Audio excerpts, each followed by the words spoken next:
தீர்மானம் 7 திருநெல்வேலியை சேர்ந்த சகோதரி கேத்ரின் பாண்டியன், கொள்கை பரப்பு இணைச் செயலாளர்.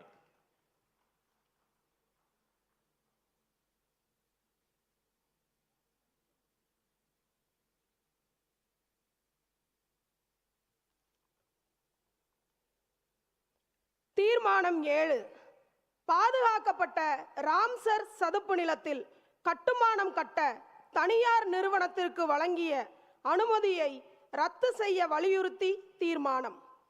ஈர நிலங்களை காக்க சர்வதேச நாடுகள் அனைத்தும் பின்பற்றும் உடன்படிக்கைதான் ராம்சர். அந்த உடன்படிக்கையின்படி சென்னை பள்ளிக்கரணையில் உள்ள சதுப்பு நிலத்திற்கு 2022 ஏப்ரல் 8 ராம்சர் அங்கீகாரம் கிடைத்தது. இந்த அங்கீகாரம் பெற்ற நிலப்பரப்பில் எந்தவித கட்டுமானமும் கட்டக்கூடாது என்பதுதான் அந்த உடன்படிக்கையின் முக்கிய அம்சம். பசுமை தீர்ப்பாயம் பிறப்பித்திருக்கும் ஓர் உத்தரவிலும் சதுப்பு நிலத்திலோ அதன் எல்லையிலிருந்து 1 கிலோமீட்டர் தொலைவிலோ கட்டுமானங்கள் கட்டக்கூடாது என தெளிவாக கூறியிருக்கிறது.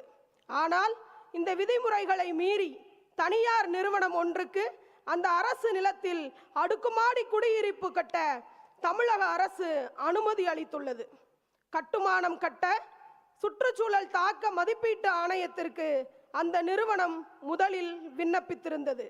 ஆணைய அனுமதியை தொடர்ந்து வனத்துறை தடையில்லா சான்றிதழ் வழங்க சென்னை மாநகர வளர்ச்சி குழுமம் இந்த திட்டத்திற்கு ஒப்புதல் அளித்திருக்கிறது. சம்பந்தப்பட்ட எந்த துறையை சார்ந்த அதிகாரிகளும் ராம்சர் உடன்படிக்கையை காரணம் காட்டி அனுமதி மறுக்கவில்லை. இதனால் இந்த அனுமதி அரசு அதிகாரிகள் மற்றும் அமைச்சர்களின் ஒத்துழைப்போடுதான் நடந்திருக்கிறது என்பது தெளிவாகிறது. பல கோடி ரூபாய் அளவிற்கு இதில் லஞ்சம் கொடுக்கப்பட்டிருக்கிறது என வெளியான பத்திரிகை செய்திகளும் இதற்கு வலு சேர்ப்பதாக இருக்கின்றன. எனவே விதிமுறைகளை தாண்டி கொடுக்கப்பட்டிருக்கும் இந்த அனுமதியை உடனடியாக ரத்து செய்ய வேண்டும்.